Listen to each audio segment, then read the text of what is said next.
In this video, I'll be showing you how to sync WhatsApp contacts on Android. But anyways, getting into it, it's very simple to go ahead and do this. So there's a few different things that we can go ahead and do.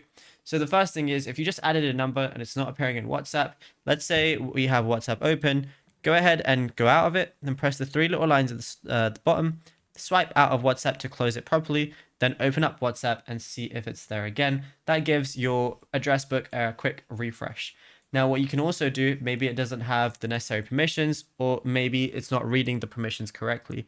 What we want to do is go over to our settings application, go ahead and scroll down until you find apps. Now, once you're in apps, you want to go ahead and find WhatsApp. So obviously it's going to be towards the bottom. Go ahead and click on WhatsApp.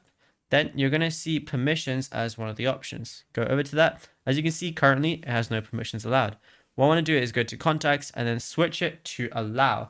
This is going to allow WhatsApp to properly scope out my address book and find everyone that it needs to.